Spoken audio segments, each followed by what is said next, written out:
ரட்சிப்பைதான் கர்த்தர் கொடுத்திருக்கிறார். அப்போ ஒரு பேரு இங்க சொல்லப்படுகிறது. ஒரு பேருக்கு எவ்வளவு அடையாளம் இங்க சொல்லப்படுகிறது. 5 நாமங்கள் அவருக்கு சொல்றாருல. அப்போ நான் இன்னைக்கு சொல்ல போறேன். ஒரு மனிதனுக்கு பேர் மிகவும் ஒரு அவசியமானது. அதுதான் அவனுடைய வாழ்க்கையை அடையாளப்படுத்துகிறது. அந்த பெயரில ஒரு அபிஷேகம் இருக்கிறது. அந்த பெயர் பலிக்கிறதா இருக்கிறது. யூதர்கள் பேர் வைக்கிறதுல ரொம்ப ஷார்ப்பா வைப்பாங்க. ஏன்னா அந்த பேரின்படியே அவர்களுடைய வாழ்க்கை இருக்கணும் என்று சொல்லி. எனக்கு நான் பிறக்கும் போது எங்க அத்தை தான் பேர் வச்சாங்க. யாக்கோப்பு அப்படின்னாங்களாம். வேணாம் வேணாம், அவன் ஏமாத்துக்காரு, அவனுக்கு இஸ்ரேல்னு பேர் வைங்க.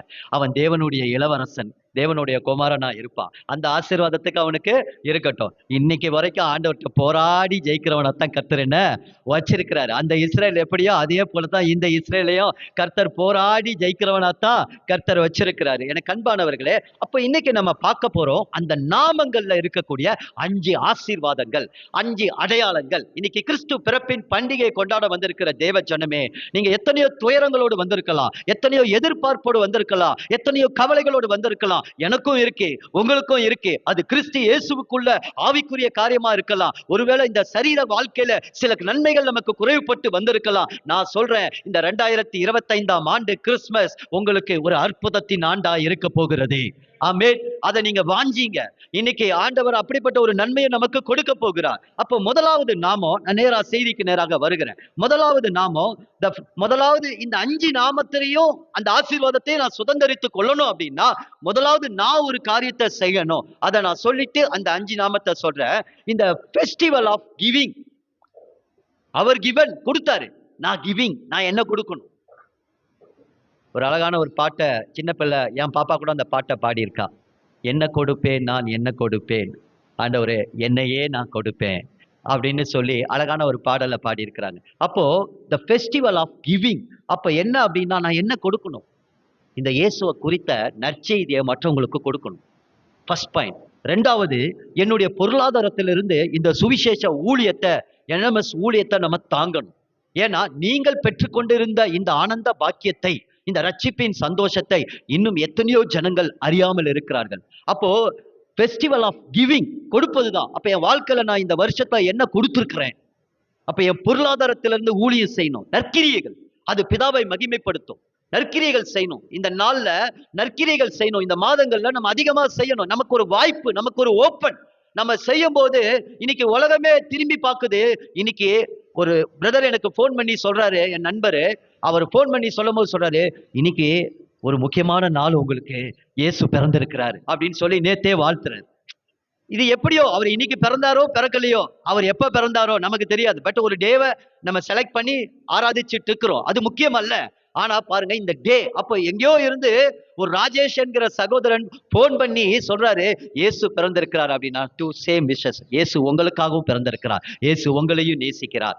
அப்ப இந்த அன்பு நற்கிரியைகள் மூலியமாக நாம் தேவனுடைய அன்பை நாம் வெளிப்படுத்த வேண்டும். அப்ப ஏதாவது ஒரு பிரயாசத்துல எனக்கு ஆண்டவர் சொல்றார், இயன்றதை எனக்காக செய்யுங்கள், உங்களால் இயன்றதை நீங்கள் செய்யுங்கள்.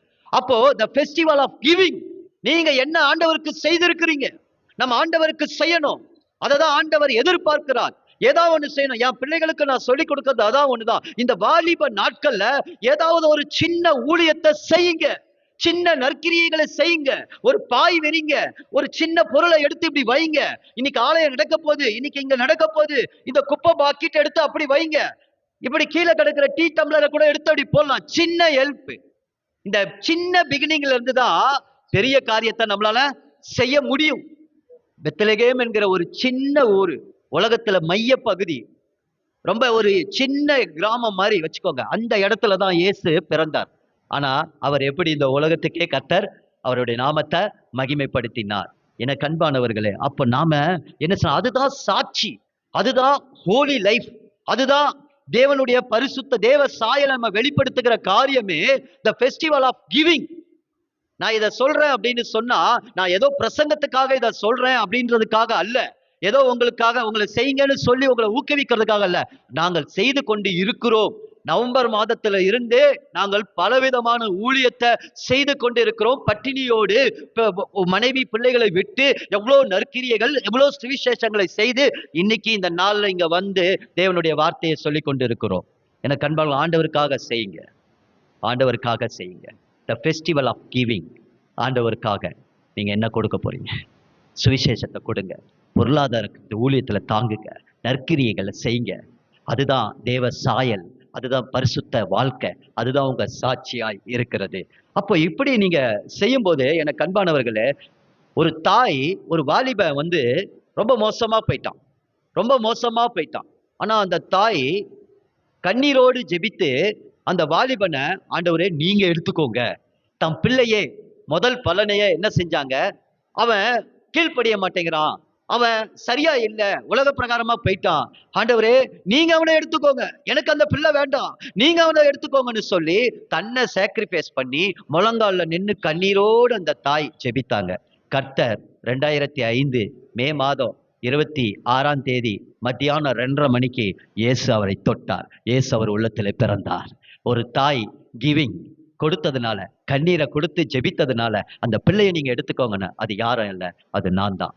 அப்ப பாருங்க, கர்த்தர் பெரிய காரியங்களை செய்கிறவராய் இருக்கிறார். எனக்கு அன்பானவர்களே, உங்களால இயன்றதை நீங்க செய்யுங்க. கொலேசியர் 3:24 வேதம் சொல்லுகிறது, மனுஷருக்கென்று எதையும் செய்யாமல் கர்த்தருக்கென்று மனப்பூர்வமாய் நீங்கள் செய்யுங்கள். ரோமர் புஸ்தகம் 12ஆம் அதிகாரம் 1ஆம் வசனம் சொல்லுகிறது, நீங்கள் ஜீவ பலியாய் உங்களை ஒப்பு கொடுங்கள், அதுவே நீங்கள் செய்யத்தக்க புத்தி உள்ள ஆராதனை என்று எழுதியிருக்கிறது. எனக்கு அன்பானவர்களே, இன்னைக்கு இருக்கிற ஆராதனை எல்லாம் வெறி ஆட்டமாக மாறிக்கொண்டிருக்கிறது. ஆனால் வேதம் சொல்லுகிறது, புத்தி உள்ள ஆராதனை எது என்று சொன்னால் நம்மை ஆண்டவருக்கு ஜீவ பலியாய் ஒப்பு கொடுப்பது. ஹல்லேலூயா, ஹல்லேலூயா. அப்போ தேவன் இப்படிப்பட்டவர்களுக்கு அவர் நாமத்தின் ஆசீர்வாதத்தை கொடுத்திருக்கிறார். இன்னைக்கு அந்த ஆசீர்வாதம் உங்க வாழ்க்கையில வரப்போகிறது. அந்த நன்மை, அந்த நாமத்தை ஏற்றுக்கொண்டு நீங்கள் விசுவாசித்து அவருடைய பிள்ளைகளாய் இந்த இடத்துல வந்திருக்கிறபடினாலே அந்த நாமத்துக்குரிய ஆசீர்வாதத்தை பெற்றுக்கொள்ளுவோம். 5